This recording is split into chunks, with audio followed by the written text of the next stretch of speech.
Members of Congress, I now have the high privilege and distinct honor of presenting to you His Excellency Benjamin Netanyahu, Prime Minister of Israel.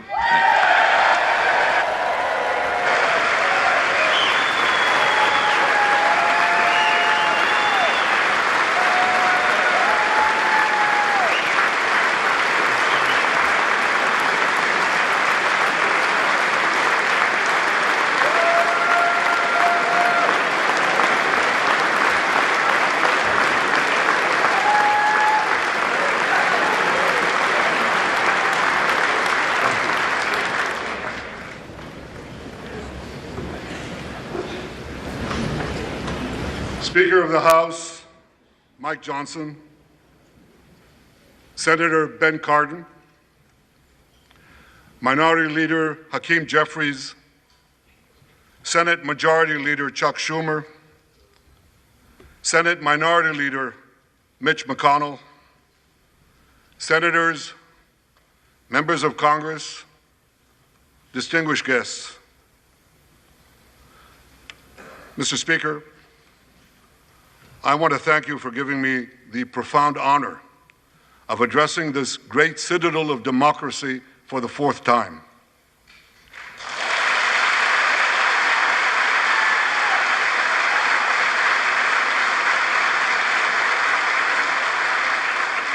We meet today at a crossroads of history.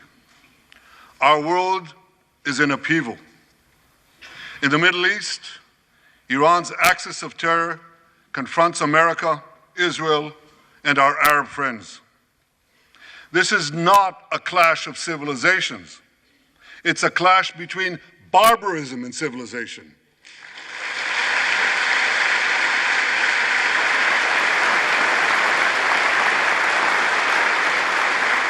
It's a clash between those who glorify death and those who sanctify life.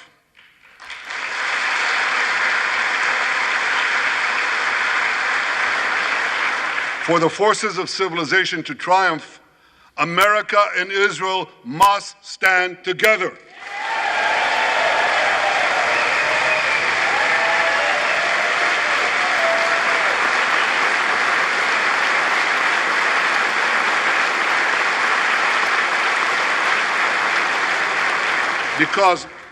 Because when we stand together, something very simple happens. We win, they lose.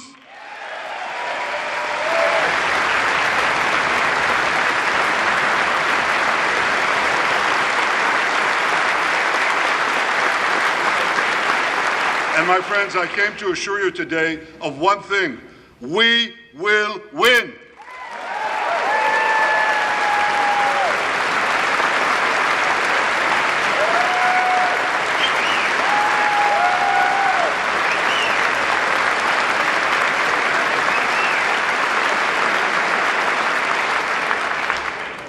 Ladies and gentlemen, like December 7th, 1941, and September 11th, 2001, October 7th is a day that will forever live in infamy.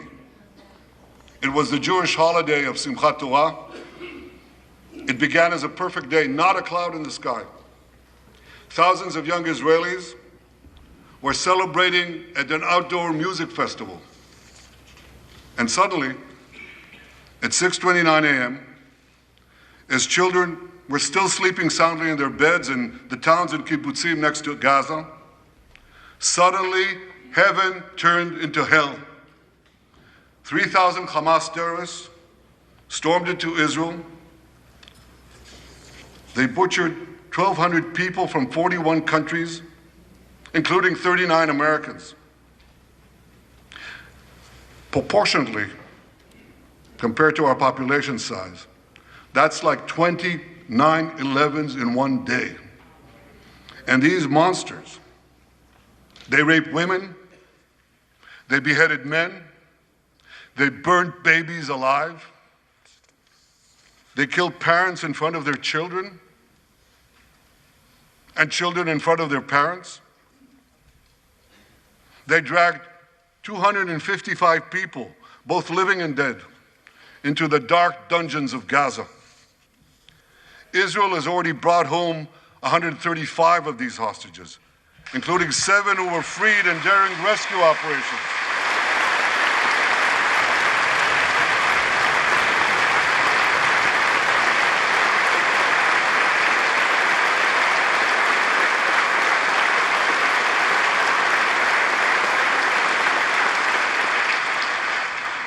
One of those freed hostages, Noor Gamani, is here in the gallery, sitting near my wife, Sarah. On the morning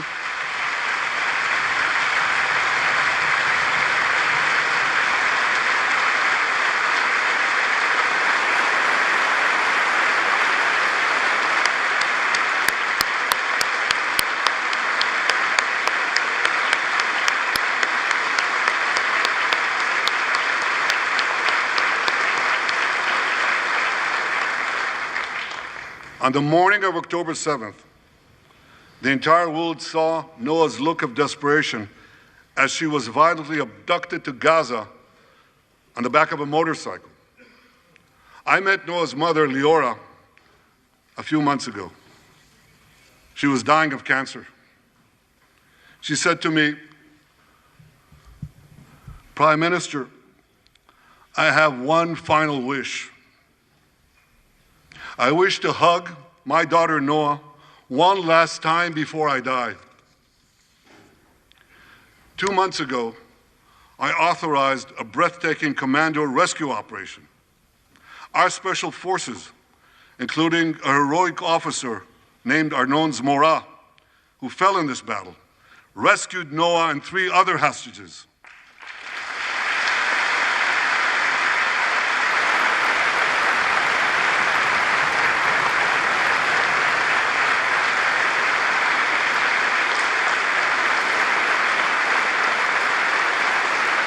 Noah, I think it's one of the most moving things.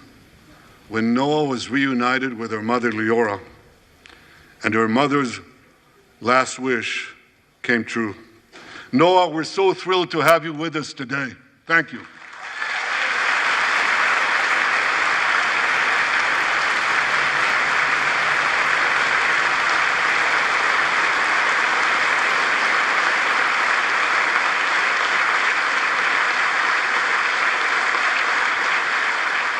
Many hostage families are also here with us today, including Eliyahu Bibas. Eliyahu Bibas is the grandfather of those 2 beautiful red-headed boys, the Bibas boys, toddlers.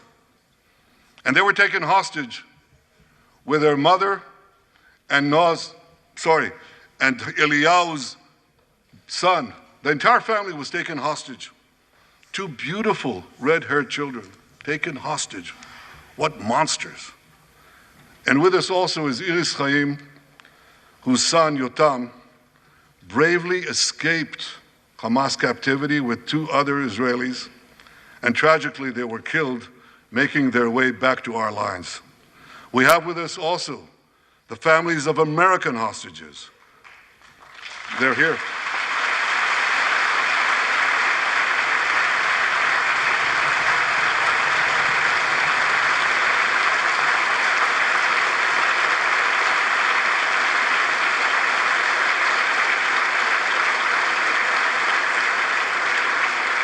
The pain these families have endured is beyond words. I met with them again yesterday, and I promised them this: I will not rest until all their loved ones are home, all of them.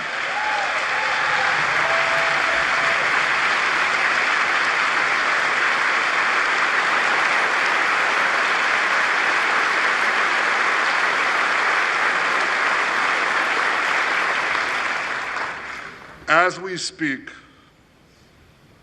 we're actively engaged in intensive efforts to secure their release, and I'm confident that these efforts can succeed. Some of them are taking place right now.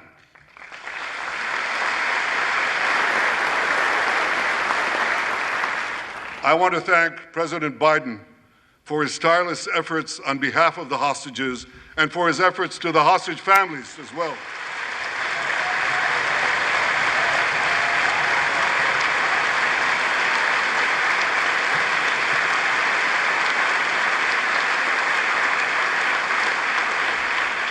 I thank President Biden for his heartfelt support for Israel after the savage attack on October 7th. He rightly called Hamas sheer evil. He dispatched 2 aircraft carriers to the Middle East to deter a wider war. And he came to Israel to stand with us during our darkest hour, a visit that will never be forgotten.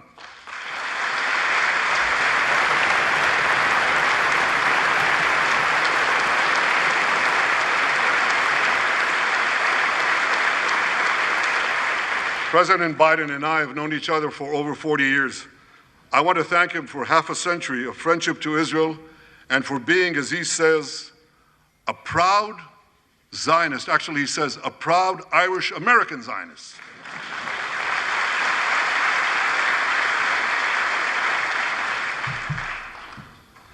My friends, for more than 9 months, Israel's soldiers have shown boundless courage. With us today,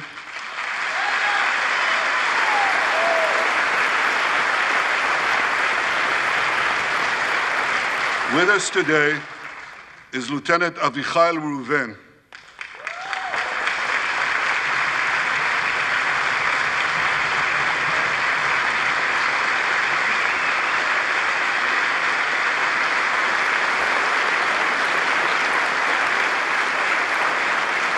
Avichai is an officer in the Israeli paratroopers.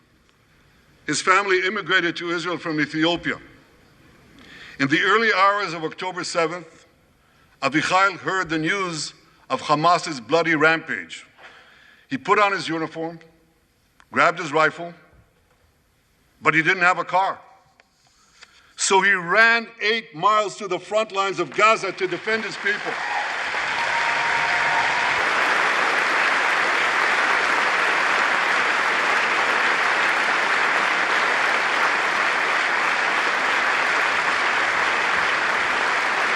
You heard that right.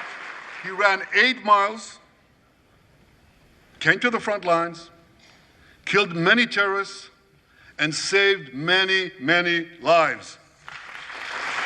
Avichai, we all honor your remarkable heroism. Another Israeli is with us here today, and he's stand up right next to Avichai. This is Master Sergeant Ashraf al-Bakhiri.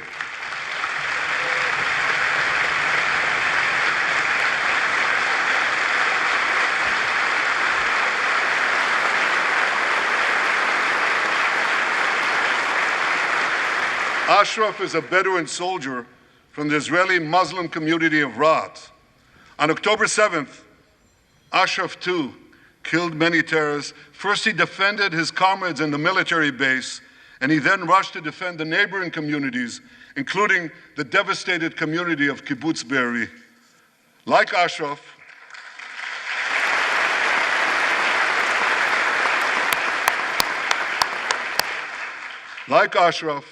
the Muslim soldiers of the IDF fought alongside their Jewish, Druze, Christian, and other comrades in arms with tremendous bravery.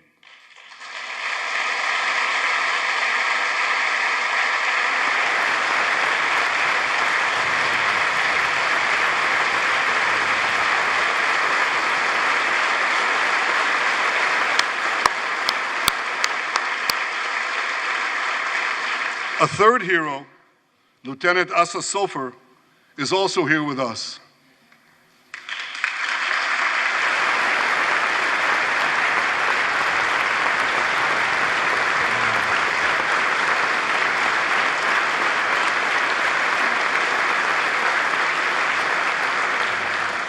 Asa fought as an officer in the Tank Corps, and he was wounded in battle. He was wounded in battle while protecting his fellow soldiers from a grenade. He lost his right arm and the vision in his left eye. He's recovering, and incredibly, within a short time, Asa will soon return to active duty as a commander of a tank company.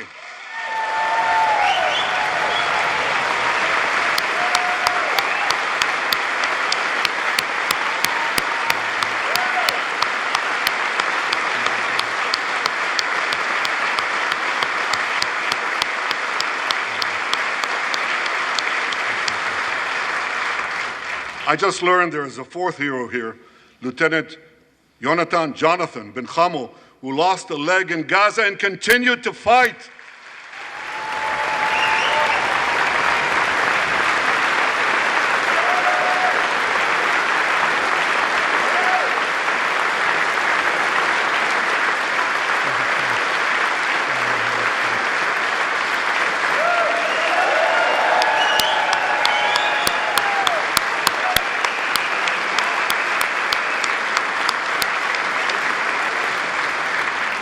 My friends, these are the soldiers of Israel, unbowed, undaunted, unafraid.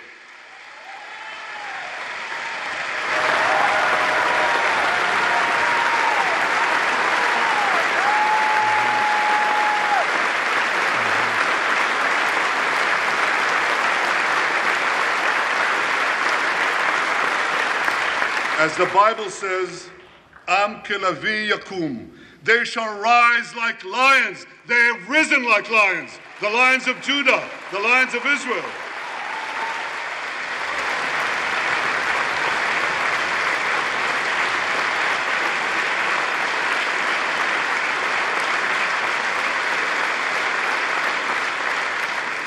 Ladies and gentlemen, the men and women of the IDF come from every corner of Israeli society. Every ethnicity, every color, every creed, left and right, religious and secular. All are imbued with the indomitable spirit of the Maccabees, the legendary Jewish warriors of antiquity. With us today is Yechiel Leiter, the father of one of those Maccabees. Yechiel's father escaped the Holocaust and found refuge in America. As a young man, Yechiel moved to Israel and raised a family of 8 children. He named his eldest son, Moshe, after his late father. Moshe became an exemplary officer in one of our elite commando units. He served with distinction for 2 decades while raising 6 beautiful children of his own. On October 7th, Moshe volunteered to return to combat. 4 weeks later, he was killed when a booby-trapped mine exploded in a tunnel shaft right next to a mosque. At his son's funeral, Yechiel said this: "If the state of Israel had not been established after the Holocaust, the image engraved in our collective memory would have been the photograph of that helpless Jewish boy in the Warsaw Ghetto holding his hands up in the air with Nazi rifles pointed at him.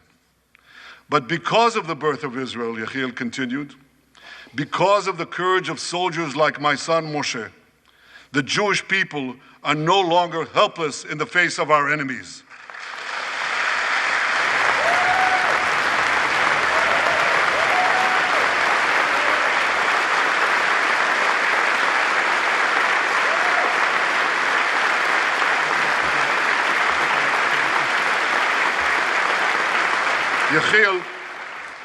Yechiel, please rise so we can honor your son's sacrifice. And I pledge to you and to all the bereaved families of Israel, some of whom are in this hall today, the sacrifice of your loved ones will not be in vain.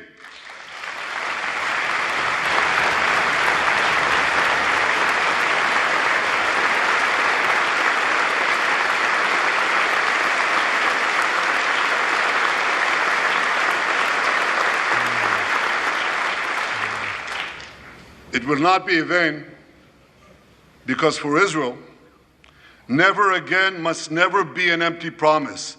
It must always remain a sacred vow. And after October 7th, never again is now.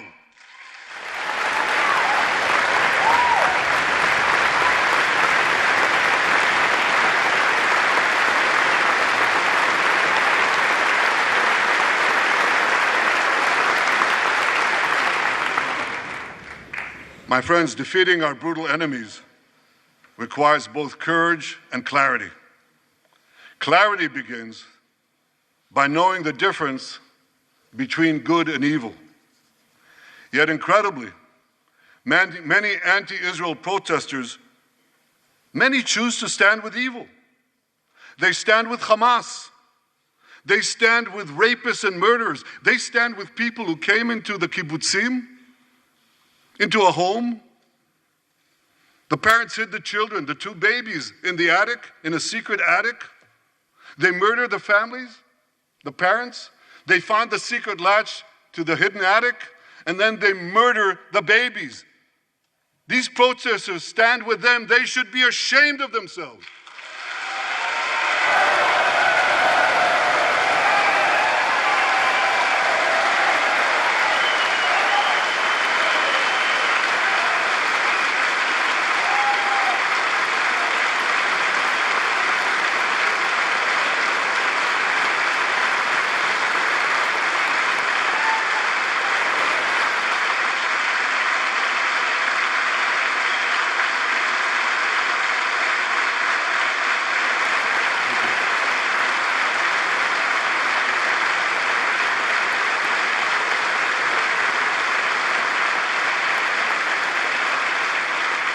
They refuse to make the simple distinction between those who target terrorists and those who target civilians, between the democratic state of Israel and the terrorist thugs of Hamas.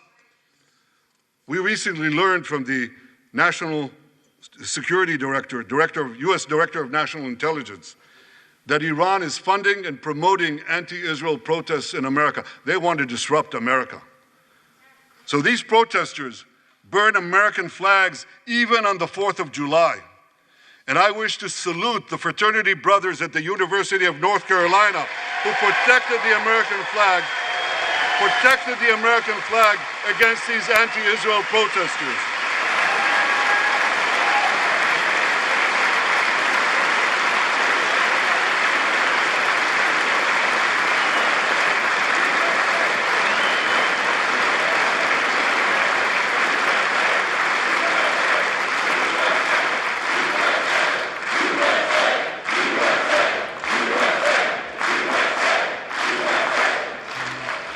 For all we know, Iran is funding the anti-Israel protests that are going on right now outside this building. Not that many, but they're there, and throughout the city. Well, I have a message for these protesters. When the tyrants of Tehran, who hang gays from cranes and murder women for not covering their hair, are praising, promoting, and funding you, you have officially become Iran's useful idiots.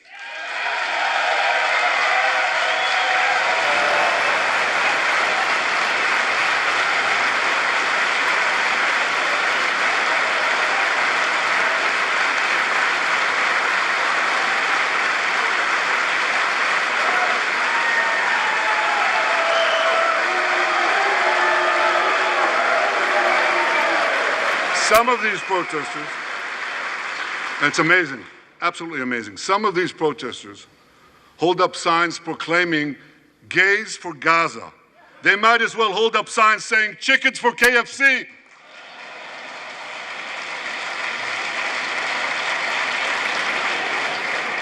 These protesters chant from the river to the sea, but many don't have a clue what river and what sea they're talking about.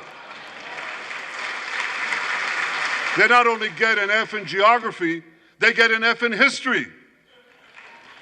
They call Israel a colonialist state.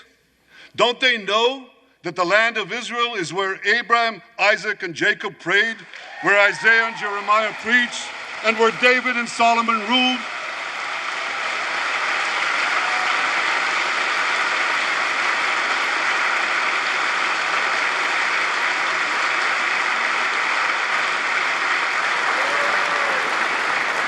For nearly 4,000 years, the land of Israel has been the homeland of the Jewish people. It's always been our home. It will always be our home.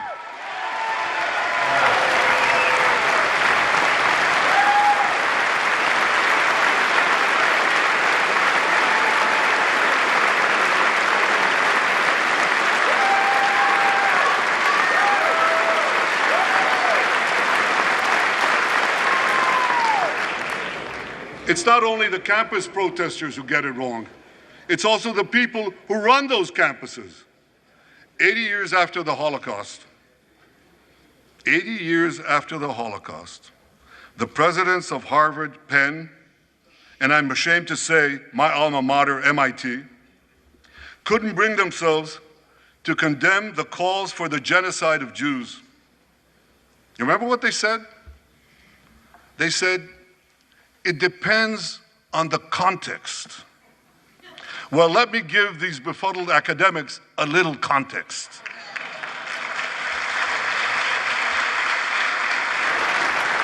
Anti-Semitism is the world's oldest hatred.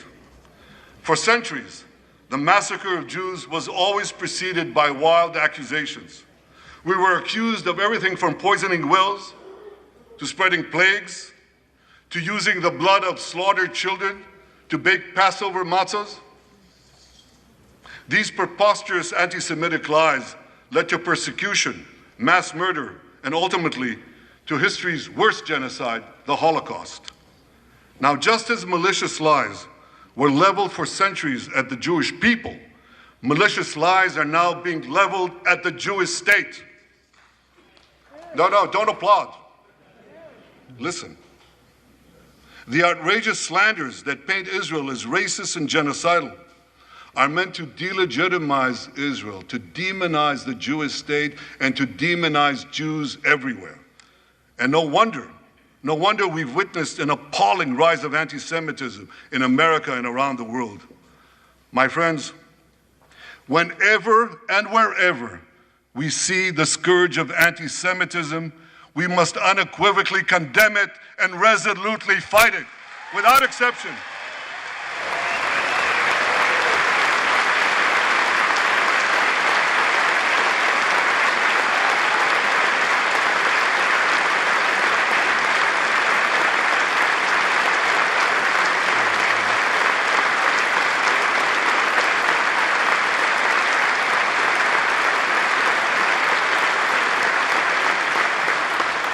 And don't be fooled when the blood libels against the Jewish state come from people who wear fancy silk robes and speak in lofty tones about law and justice.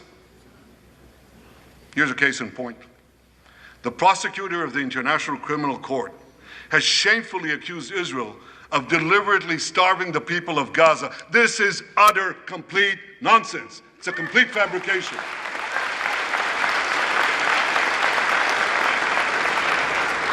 Israel has enabled more than 40,000 aid trucks to enter Gaza. That's 500,000 tons of food, and that's more than 3,000 calories for every man, woman, and child in Gaza. If there are Palestinians in Gaza who aren't getting enough food, it's not because Israel is blocking it, it's because Hamas is stealing it.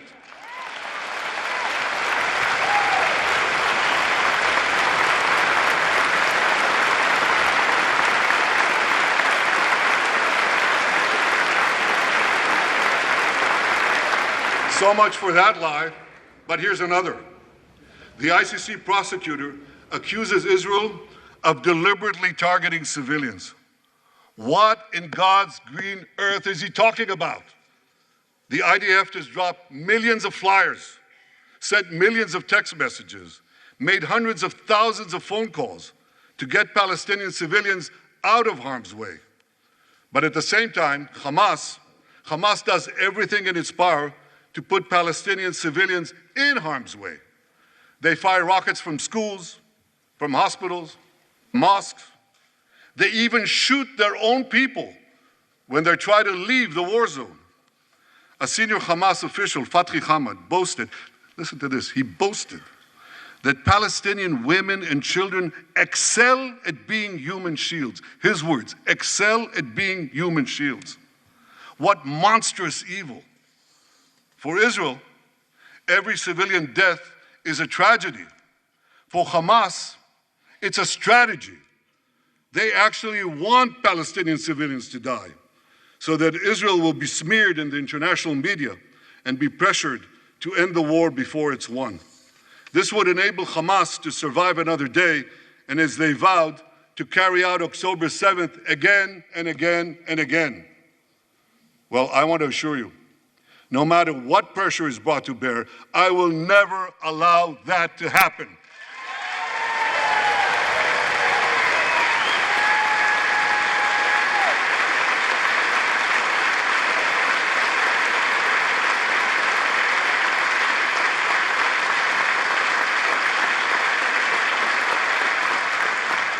The vast majority of Americans have not fallen for this Hamas propaganda. They continue to support Israel. And I want to say thank you, America, and thank you, senators and House members who continue to support us, continue to support Israel, continue to support the truth and see through the lies. But as for the minority that may have fallen for Hamas's con's job, I suggest you listen to Colonel John Spencer. John Spencer is head of urban warfare studies at West Point. He studied every major urban conflict. I was going to say in modern history. He corrected me, no, in history. Israel, he said, has implemented more precautions to prevent civilian harm than any military in history and beyond what international law requires.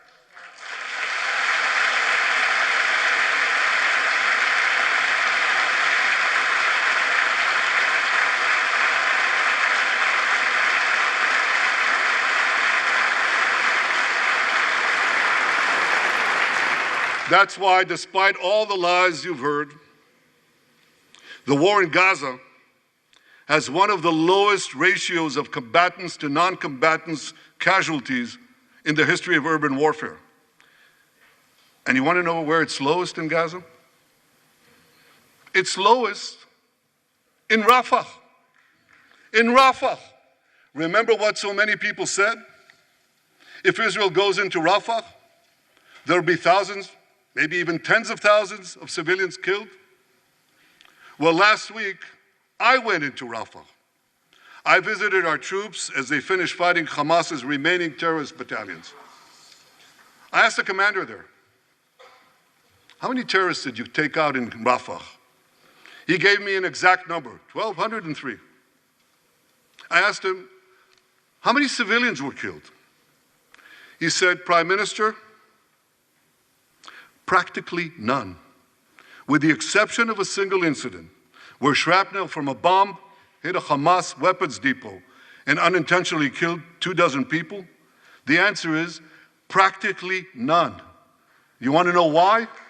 Because Israel got the civilians out of harm's way, something people said we could never do, but we did it.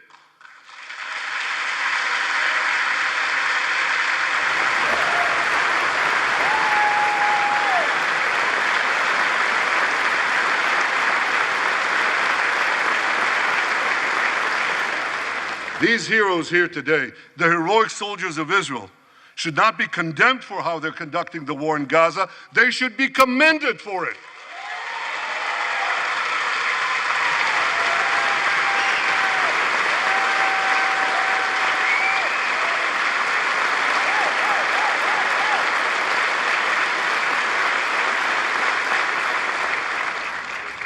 I want to thank all of you here today who forcefully opposed the false accusations of the ICC and stood up for the truth. These lies are not only libelous, they're downright dangerous. The ICC is trying to shackle Israel's hands and prevent us from defending ourselves. And if Israel's hands are tied, America is next. And I'll tell you what else is next. The ability of all democracies to fight terrorism will be imperiled. That's what's on the line. So let me assure you, the hands of the Jewish state will never be shackled. Israel will always defend itself.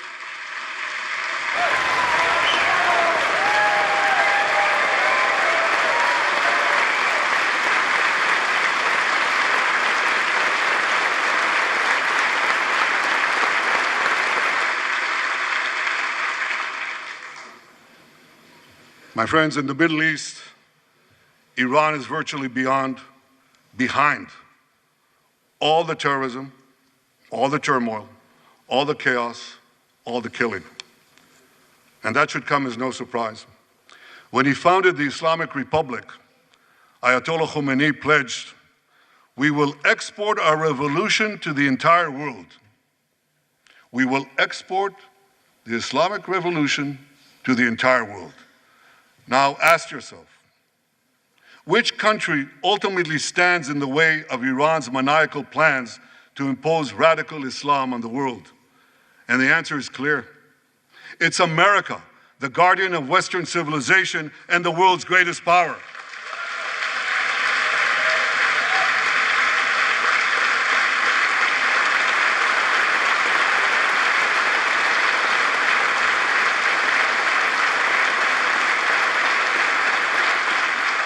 That's why Iran sees America as its greatest enemy. Last month, we heard a revealing comment, ostensibly about the war in Gaza, but about something else. It came from the foreign minister of Iran's proxy, Hezbollah, and he said this: "This is not a war with Israel. Israel," he said, "is merely a tool. The main war, the real war, is with America." Iran's regime has been fighting America from the moment it came to power. In 1979, it stormed the American embassy. It held scores of Americans hostage for 444 days. Since then, Iran's terrorist proxies have targeted America in the Middle East and beyond. In Beirut, they killed 241 US servicemen. In Africa, they bombed American embassies. In Iraq, they supplied explosives to maim and kill thousands of American soldiers. In America, they actually sent death squads. They sent death squads here to murder a former Secretary of State and a former National Security Advisor. And as we recently learned, they even brazenly threatened to assassinate President Trump. But Iran understands that to truly challenge America, it must first conquer the Middle East. And for this, it uses its many proxies, including the Houthis, Hezbollah, and Hamas. Yet in the heart of the Middle East, standing in Iran's way, is one proud pro-American democracy, my country, the State of Israel.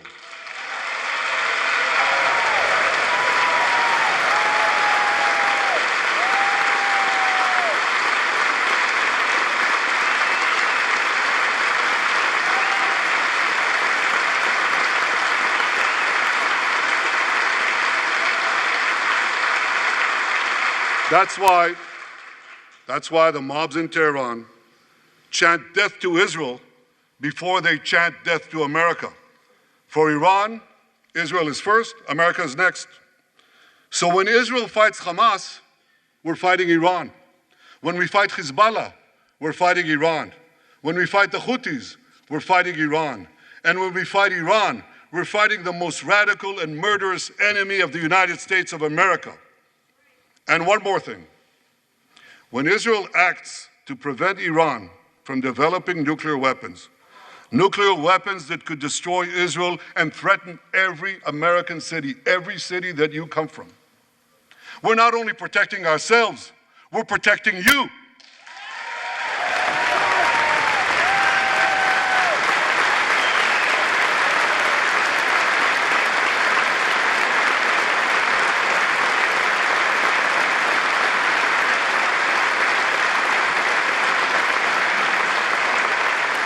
My friends, if you remember one thing from the speech, remember this: our enemies are your enemies. Our fight is your fight, and our victory will be your victory.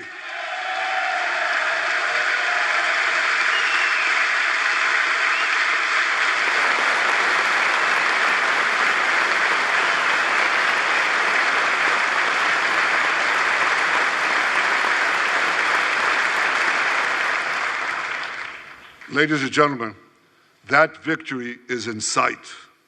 Israel's defeat of Hamas will be a powerful blow to Iran's axis of terror. Another part of that axis, Hezbollah, attacked Israel on October 8th, a day after the Hamas attack. It has launched thousands of missiles and drones against us. 80,000 of our citizens in northern Israel evacuated their homes, becoming effectively refugees in their own land. We are committed to returning them home. We prefer to achieve this diplomatically. But let me be clear. Israel will do whatever it must do to restore security to our northern border and return our people safely to their homes.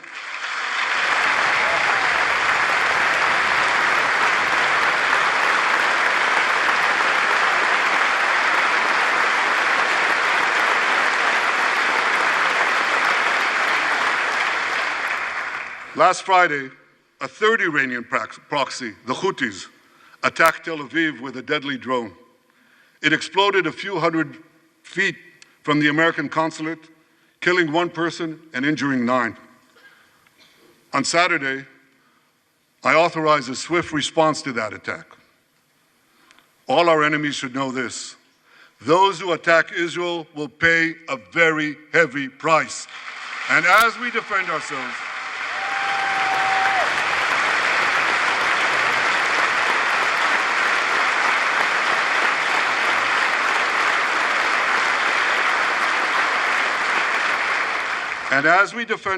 on all fronts, I know that America has our back. And I thank you for it. All sides of the aisle, thank you.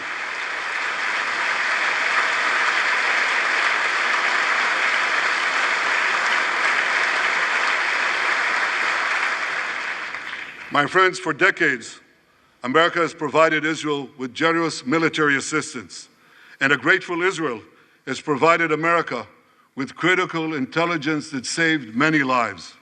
We've jointly developed some of the most sophisticated weapons on earth. I choose my words carefully.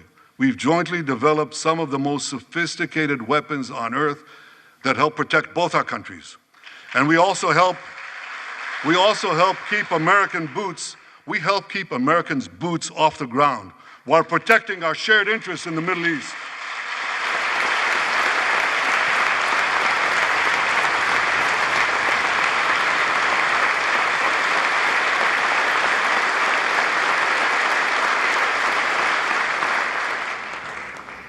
I deeply appreciate America's support, including in this current war. But this is an exceptional moment. Fast-tracking U.S. military aid can dramatically expedite an end to the war in Gaza and help prevent a broader war in the Middle East. In World War II, as Britain fought on the front lines of civilization, Winston Churchill appealed to Americans with these famous words: "Give us the tools and we'll finish the job." Today, as Israel fights on the front line of civilization, I too appeal to America. Give us the tools faster and we'll finish the job faster.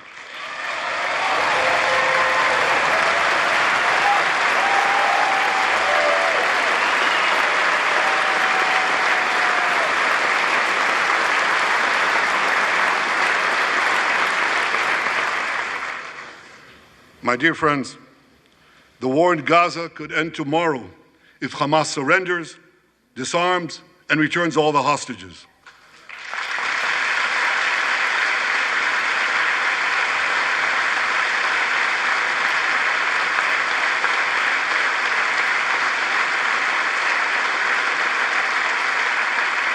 But if they don't, Israel will fight until we destroy Hamas's military capabilities, end its rule in Gaza, and bring all our hostages home.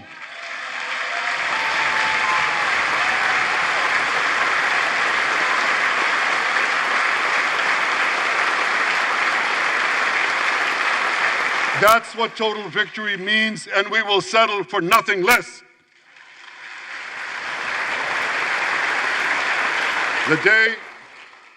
The day after we defeat Hamas, a new Gaza can emerge. My vision for that day is of a demilitarized and de-radicalized Gaza. Israel does not seek to resettle Gaza, but for the foreseeable future, we must retain overriding security control there to prevent the resurgence of terror, to ensure that Gaza never again poses a threat to Israel.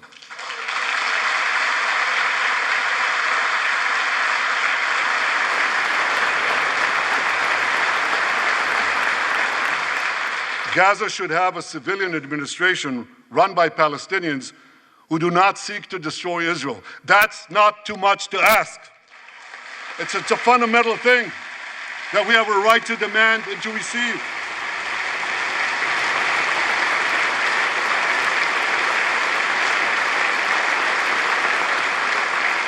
A new generation of Palestinians must no longer be taught to hate Jews, but rather to live in peace with us.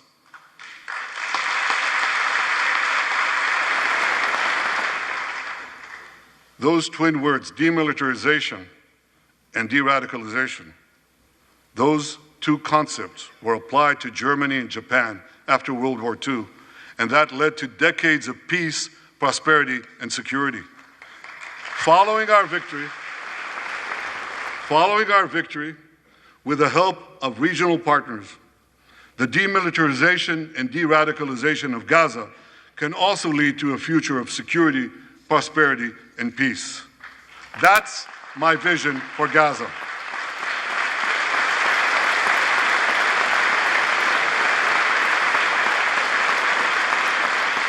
Now here's my vision for the broader Middle East. It's also shaped in part by what we saw in the aftermath of World War II. After that war, America forged a security alliance in Europe to counter the growing Soviet threat. Likewise, America and Israel today can forge a security alliance in the Middle East to counter the growing Iranian threat. All countries that are at peace with Israel and all those countries who will make peace with Israel should be invited to join this alliance. We saw a glimpse of that potential alliance on April 14th. Led by the United States, more than half a dozen nations worked alongside Israel to help neutralize hundreds of missiles and drones launched by Iran against us. Thank you, President Biden, for bringing that coalition together.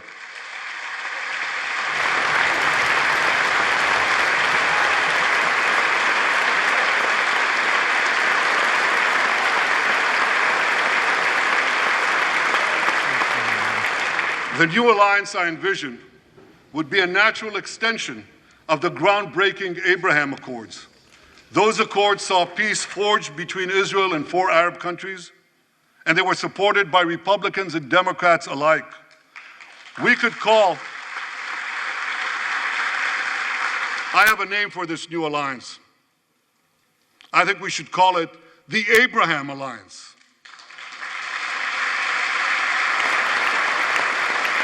I want to thank President Trump for his leadership in brokering the historic Abraham Accords.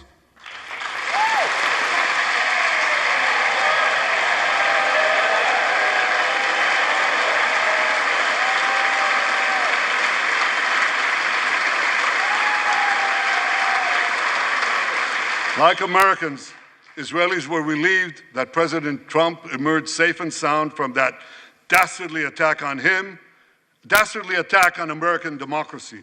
There is no room for political violence in democracies.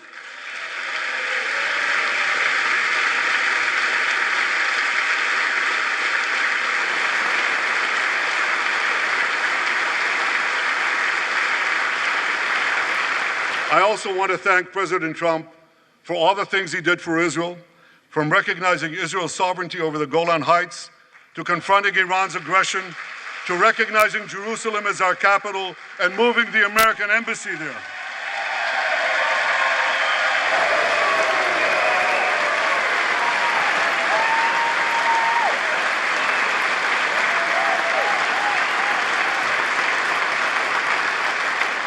That's Jerusalem, our eternal capital, never to be divided again.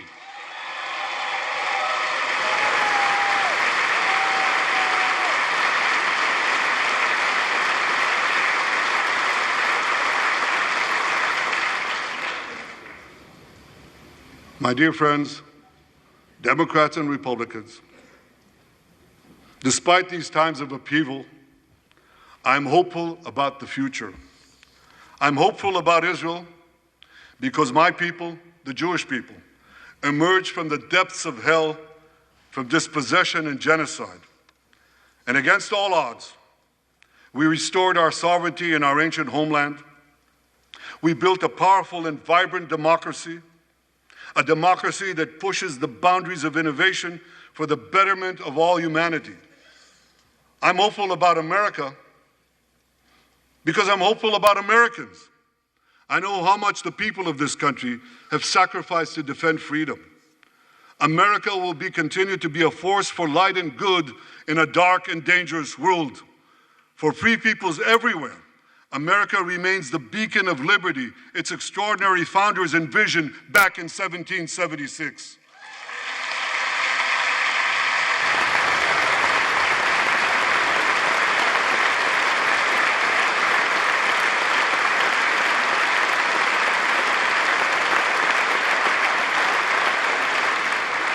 Working together, I'm confident that our two nations will vanquish the tyrants and terrorists who threaten us both.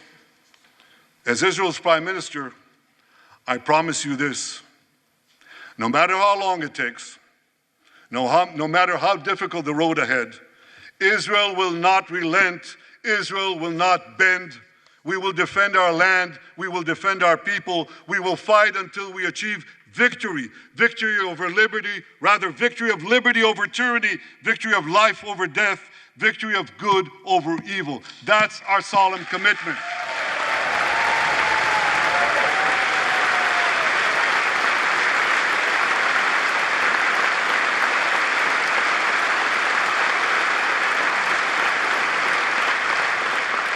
And we will continue to work with the United States and our Arab partners to transform a troubled region from a backwater of repression, poverty, and war into a thriving oasis of dignity, prosperity, and peace.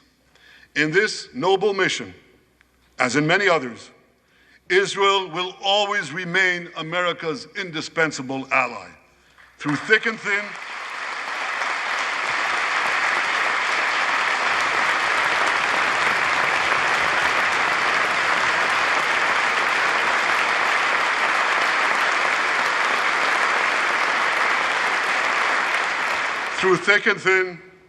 in good times and in bad, Israel will always be your loyal friend and your steadfast partner.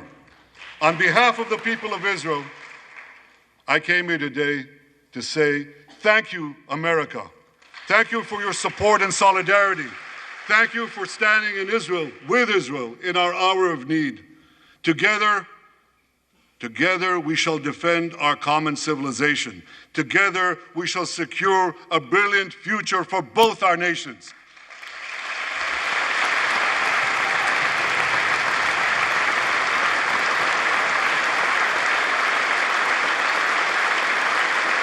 May God bless Israel, may God bless America, and may God bless the great alliance between Israel and America forever.